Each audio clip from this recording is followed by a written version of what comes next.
De 1989 para cá foram 7 eleições presidenciais, 5 presidentes eleitos, 2 impeachments e os maiores casos de corrupção do planeta.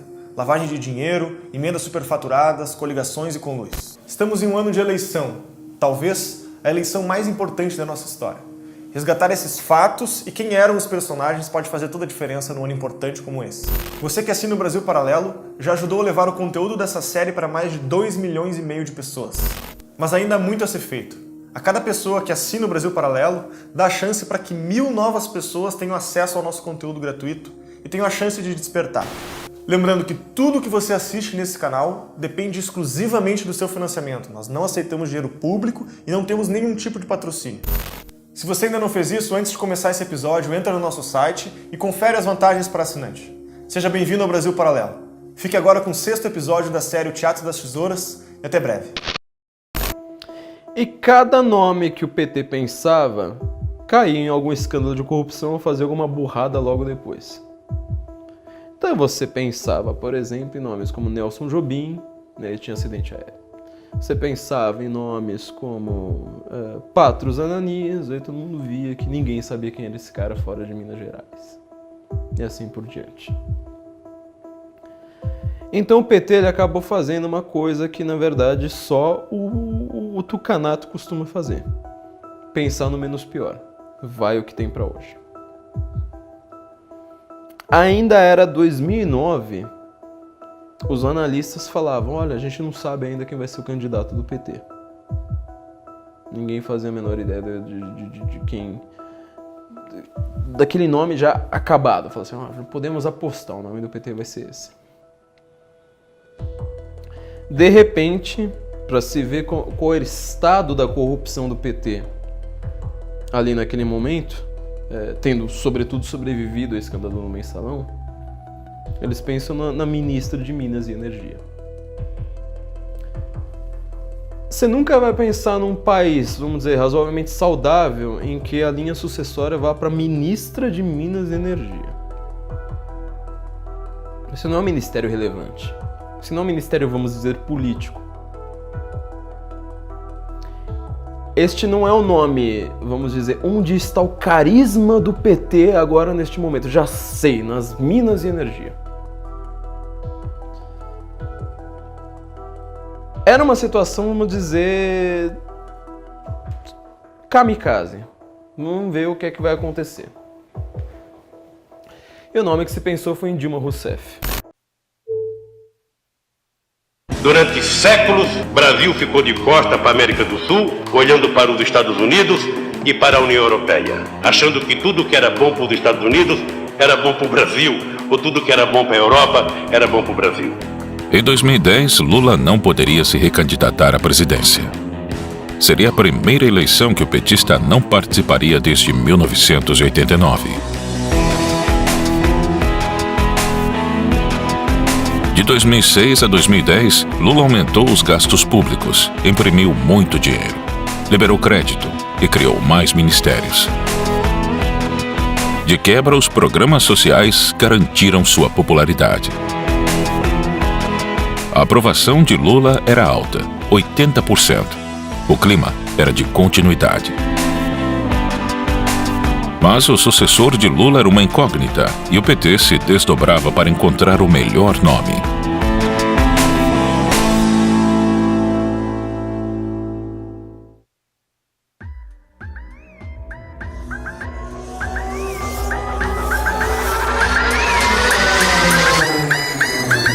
Prometo manter, defender e cumprir a Constituição. Promover o bem geral. E sustentar a integridade e a independência do Brasil.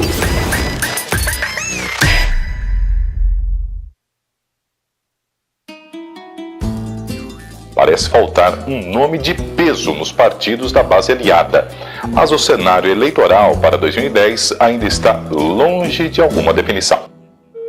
João Paulo Cunha, deputado federal e presidente da Câmara dos Deputados, e José Genuíno, presidente do PT, foram descartados como sucessores de Lula devido ao envolvimento de ambos com o Mensalão.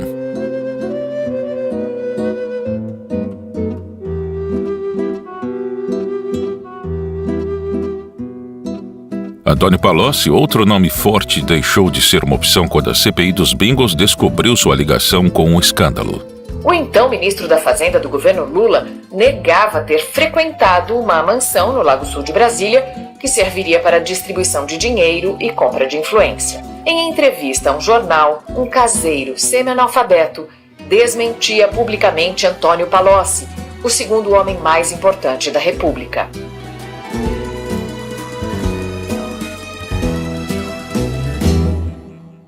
José Dirceu era o principal cotado para a posição. Era o homem forte do PT. Ele foi presidente do partido até 2002 e tinha muita influência.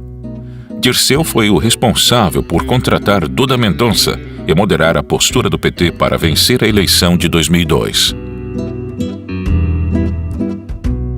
Como ministro-chefe da Casa Civil, Dirceu ficava como responsável pelo governo, enquanto Lula viajava pelo país. O poder estava centralizado nas suas mãos. Na Casa Civil, Dirceu passou a fazer a articulação política do governo no Congresso, ao mesmo tempo em que coordenava também os principais programas dos diversos ministérios. Dominava as políticas públicas e os ministérios. Seu poder era tanto que ele era conhecido nos bastidores como o primeiro-ministro. E quem concedia os poderes ao primeiro-ministro era o rei.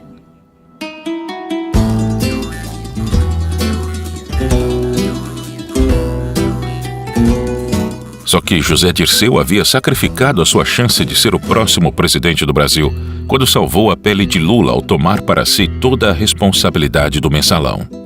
O procurador-geral qualificou o ex-ministro José Dirceu de chefe e mentor do esquema montado, segundo Gurgel, para desviar recursos públicos com o objetivo de comprar o apoio de parlamentares ao governo. Ele acusou o ex-ministro de formação de quadrilha e corrupção ativa. O New York Times destacou a acusação contra José Dirceu. Aliado político de Lula, será julgado por corrupção. O sacrifício também lhe custou o Ministério da Casa Civil. Depois de 2 anos e meio de governo, o ministro José Dirceu deixou hoje a Casa Civil. 10 dias depois das primeiras denúncias do mensalão, a saída de Dirceu deu a partida para a reforma ministerial. E quem o substituiu naquele ministério foi a mesma que tomou seu lugar como candidato na eleição de 2010.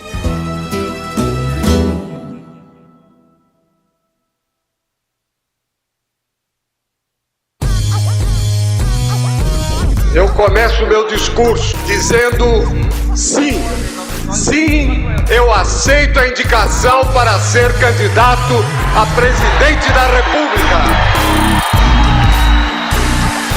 Depois da derrota em 2002, José Serra voltou a ser candidato. O PSDB estava desesperado para conquistar o eleitorado da esquerda. A população estava muito apegada a Lula e o tucano precisava de um discurso mais à esquerda para seduzir a população. Vocês sabem que eu vim de baixo. Nasci numa família humilde, morava numa vila operária, numa casa de quarto e cozinha. Com 8, 9 anos, eu já ajudava meu pai a vender fruta. Serra fazia de tudo para agradar. Prometia duplicar o Bolsa Família, criar o Bolsa Adolescente, imprimir mais dinheiro, dar mais crédito e mais Estado. Nós vamos manter e fortalecer o Bolsa Família. O tucano falava muito da sua experiência como ministro da Saúde e parecia estar concorrendo ao cargo errado. A terceira via contou com 2 candidatos e continuava inviável. Marina Silva, do Partido Verde, e Plínio de Arruda Sampaio, psolista. 2 ex-petistas. Marina não cansou de repetir o discurso ambientalista de sustentabilidade e desenvolvimento responsável. É possível desenvolver sem destruir. Isso é ser sustentável. Eu sou Marina Silva, candidata à presidência do Brasil. Mas quem roubou a cena daquela eleição foi Plínio. O candidato foi autêntico nos debates e suas respostas repercutiram na internet. Vocês notaram que tem muita convergência aqui. Hoje vocês vão ver a divergência. Vocês agora viram por que o Zé Serra é chamado de hipocondríaco. Só fala de saúde. Fui dar aula nas escolas para sentir bem a realidade, a essência. Você não deve ser um bom professor não, porque não deu resultado. Bem? A proposta aqui questiona o sistema capitalista. Esta proposta não tem lugar nos meios de comunicação. Muito bem, nós chegamos. Aqui o bem deve ser feito e o mal deve ser evitado. Isso não quer dizer nada, né? Mas eu me perdi aqui, gente. Se a Dilma vivesse com o seu salário mínimo, não tenha dúvida que ia para 2.000 do Diese. Isso é que precisa mudar. Aí vem a história, não tem dinheiro. Tem dinheiro. Se não pagar o juro do banqueiro, aí pode pagar perfeitamente esse salário. Jesus Cristo, a corrupção bateu na sala do lado. Aí de duas uma, ou você é conivente ou você é incompetente. O pessoal diz depois que vim aqui brincar, que eu sou franco atirador. Essa turma da Folha adora dizer isso. Sim. Olha aí, você vê como Vamos estabelecer então. Eu falei mal da imprensa, cortaram, olha aí. Olha aí. Eu falei mal, pá, apagão.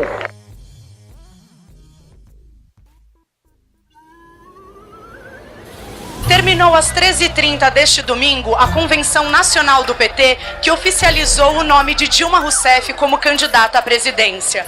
O evento começou com 1h20 de atraso e o primeiro a discursar foi o presidente do partido. O segundo discurso foi o do deputado federal e presidente da Câmara, Michel Temer, candidato a vice na chapa petista. Com a sua alma vai gritar forte e bom som: Dilma, presidente do Brasil. Depois, ao meio-dia em ponto, foi a vez do presidente Lula discursar. Ele discursou como geralmente faz, de improviso, e causou muitos aplausos na plateia.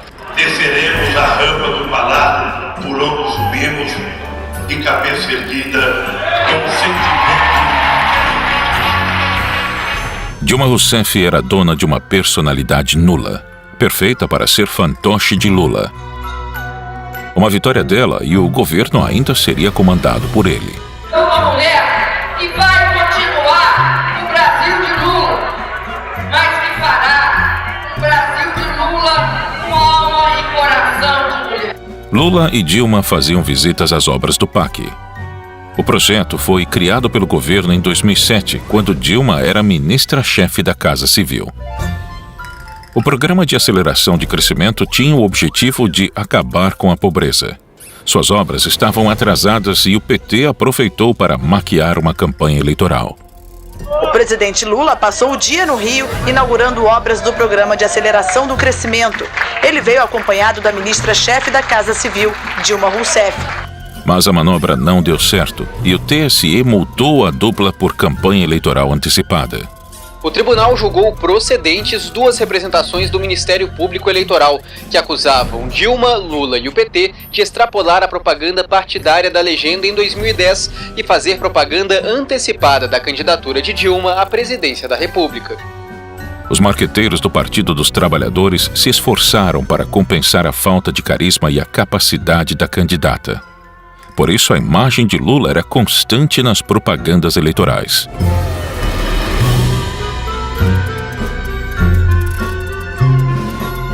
Dilma prometia mais Estado, aumento de gastos, redistribuição de renda, reaparelhamento da máquina estatal e valorização do funcionalismo público.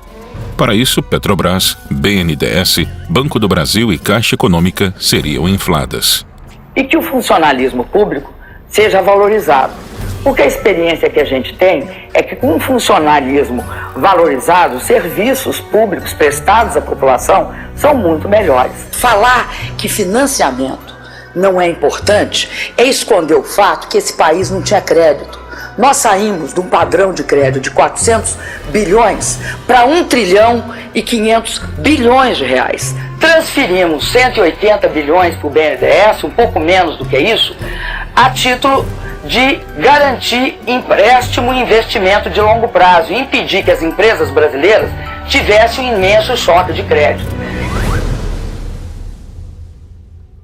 Eu creio que a gente deve sim ter política de assistência para os mais pobres, que é muito importante nós fortalecermos os concursos no setor público. E eu vou fortalecer o Bolsa Família. Eu acho que terceirização tem um papel limitado.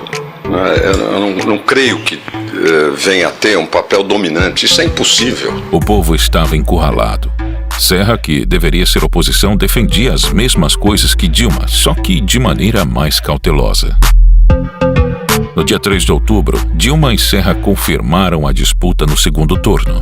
A eleição para presidente vai ser decidida no segundo turno. Dilma Rousseff, do PT, enfrenta José Serra, do PSDB. A candidata do PT, Dilma Rousseff, tem até o momento 46,9% dos votos válidos. José Serra, do PSDB, tem 32,61% dos votos. Marina Silva, do PV, tem até o momento 19,33% dos votos válidos. A tranquilidade do primeiro turno não se repetiu no segundo.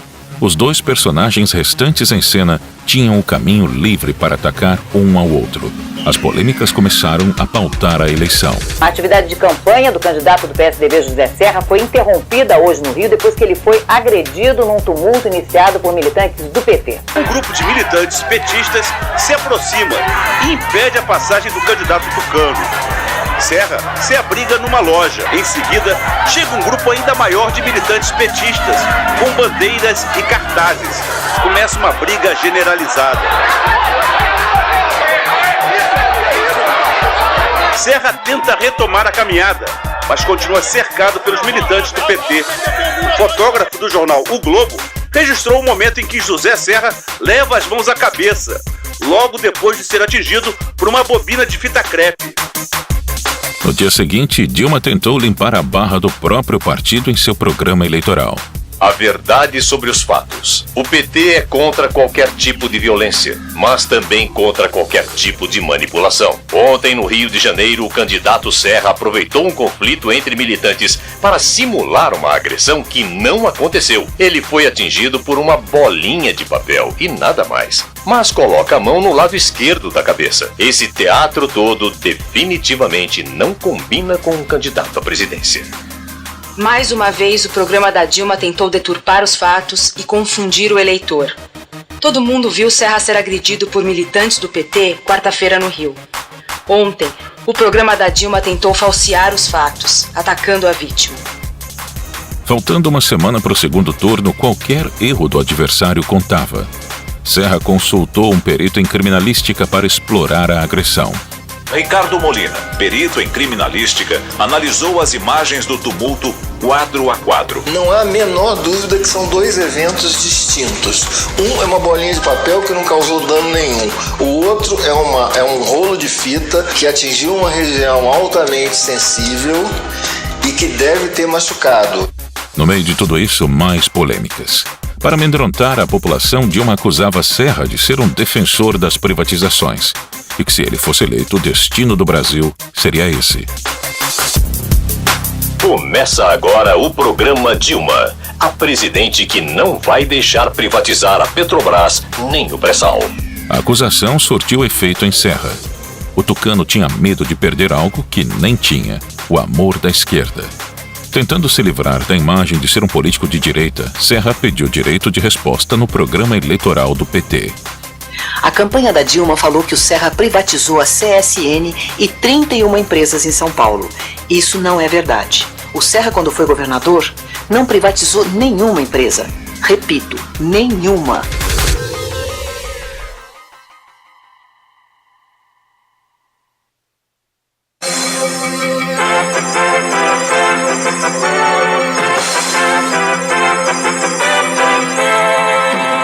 Atenção! Nos próximos 4 anos e pela primeira vez na história, o Poder Executivo do Brasil será comandado por uma mulher. Dilma Rousseff está oficialmente eleita presidente da República. Os números oficiais do TSE mostram que mais de 92% das urnas apuradas e Dilma Rousseff, do PT, aparece em primeiro lugar com 55,43% dos votos válidos. José Serra, do PSDB, tem 44,57% dos votos válidos e, portanto, neste ritmo da apuração, não há mais dúvida. Dilma Rousseff é eleita presidente do Brasil. No dia 31 de outubro, o plano do PT se concretizou. Dilma se elegeu com 56% dos votos. E Lula teria seu terceiro governo. Mas, dessa vez, ele comandaria o teatro por trás dos panos. São os momentos finais de Lula, o ex-operário que chegou ao poder, que governou o país por 8 anos, agora vai descer a rampa. Aguenta coração, hein? Prometo manter, defender e cumprir a Constituição, observar as leis, promover o bem geral do povo brasileiro, sustentar a união, a integridade e a independência do Brasil. Prometo manter, defender e cumprir a Constituição, observar as leis, promover o bem geral do povo brasileiro, sustentar a união, a integridade e a independência do Brasil. Declaro empossados nos cargos de presidente e vice-presidente da República Federativa do Brasil, a excelentíssima senhora Dilma Rousseff e o excelentíssimo senhor Michel Temer. Outro personagem histórico das eleições se certificou de que, independente de quem estaria no poder, seu lugar estaria garantido. Durante as investigações da Lava Jato em 2016, os executivos da empreiteira Odebrecht revelaram que doaram via Caixa 2 23 milhões de reais para Serra. Executivos da Odebrecht disseram em delação que fizeram pagamentos ao Caixa 2 de campanha de José Serra em 2010. A denúncia foi publicada pelo jornal Folha de São Paulo. Na delação, os executivos disseram que parte do pagamento do Caixa 2 foi depositada em uma conta na Suíça e que os valores também serviriam para pagar despesas de outras campanhas do PSDB. Na mesma investigação, os ex-marqueteiros do PT João Santana e Mônica Moura afirmaram que o pagamento de seus serviços na campanha de 2010 foi feito pela Odebrecht. Os marqueteiros das últimas 3 eleições presidenciais do PT prestaram depoimentos hoje ao juiz Sérgio Moro. Eles confirmaram que houve Caixa 2 nas campanhas dos ex-presidentes Lula e Dilma Rousseff. Que em 2011 a Odebrecht pagou uma parte que eles tinham combinado de pagar comigo, para mim, da campanha da presidente Dilma em 2010. Segundo Santana, toda a cúpula do PT sabia do esquema. Todos sabiam, inclusive os tesoureiros, os coordenadores de campanha, sabiam exatamente os detalhes. A eleição de 2010 não foi disputada por rivais.